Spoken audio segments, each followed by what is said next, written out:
Imagine this, a small town somewhere in rural America, let's call it Smithville. Its population about 5,000. Once upon a time this town was thriving. A factory employed most of its residents, local businesses were booming, and people were proud to call it home. But today, the factory is long gone, boarded up and forgotten. Main Street is mostly empty storefronts. The local schools struggles to keep its door open due to budget cuts, and the population has been shrinking for decades.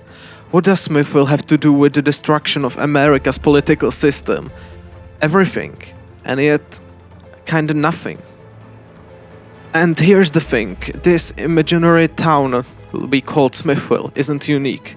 It's one of hundreds of towns across America that have been left behind. But why? That's where this story begins. Not in Washington DC, not in Wall Street, but in a small towns like Smithville that tell us something far more profound about how the entire system is cracking under its weight. Let's start with this question. Why does the United States Congress have an approval rating that hovers around 18%? Yet over 90% of people there get re-elected every single election.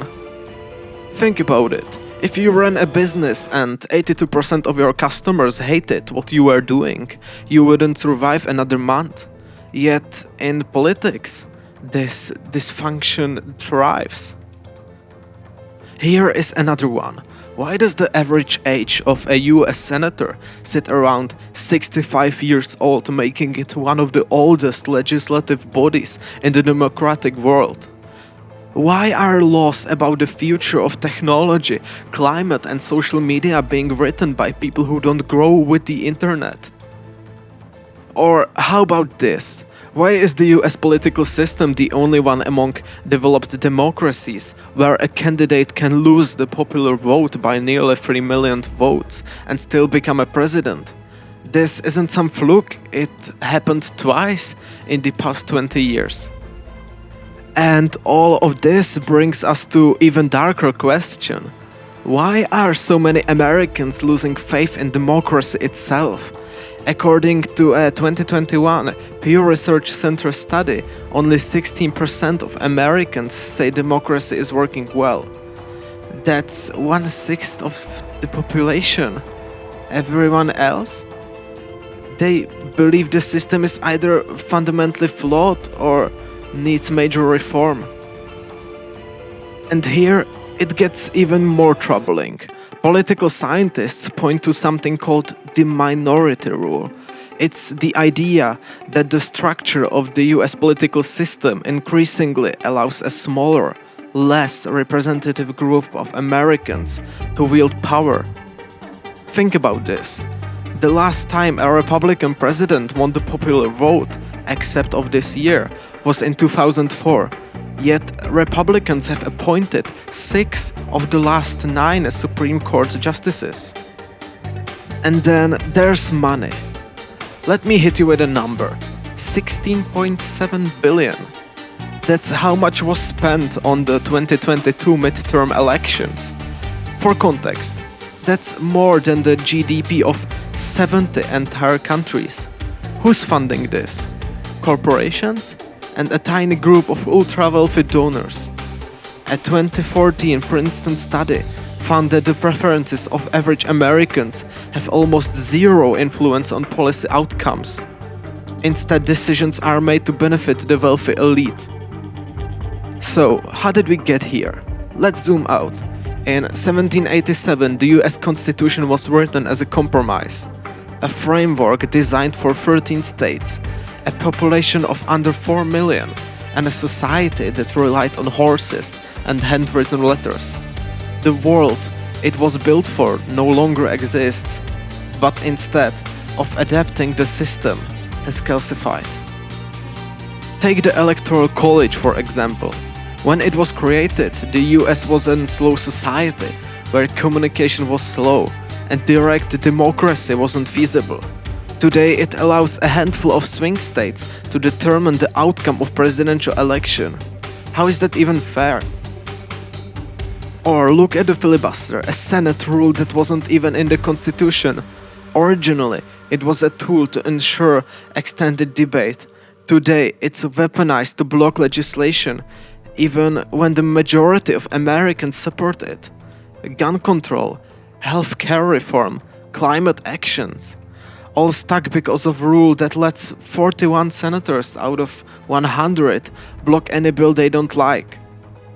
But let's zoom in again. Let's talk about gerrymandering. In states like Wisconsin, Republicans control 63 of 99 assembly seats, even though Democrats regularly win more votes statewide. How? By drawing district lines that effectively predetermine the outcome of elections. Now let's ask this. What happens to a system where voters feel like their votes don't matter? Where elections are decided not by the majority, but by a manipulated minority? Where money dictates policy?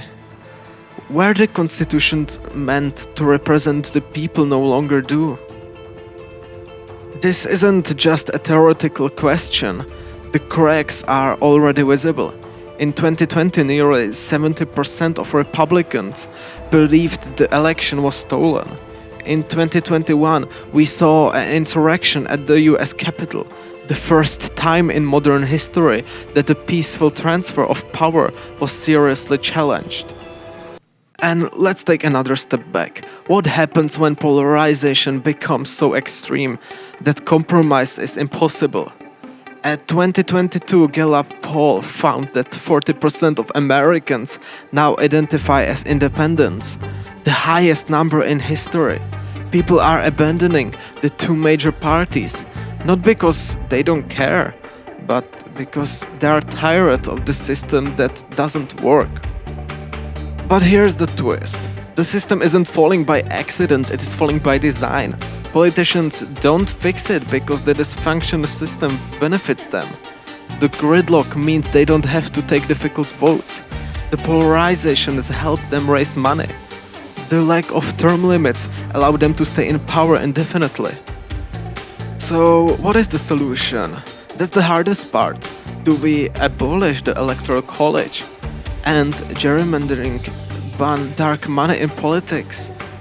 Each of these solutions has been proposed, but none have been implemented. Why?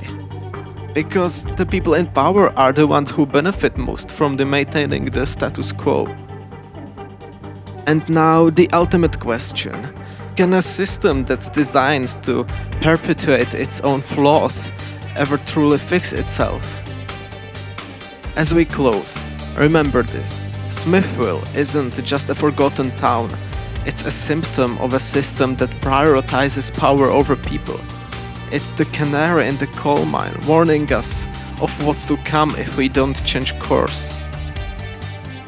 And if you are wondering how even media controls you, check out my next video where we explore this topic.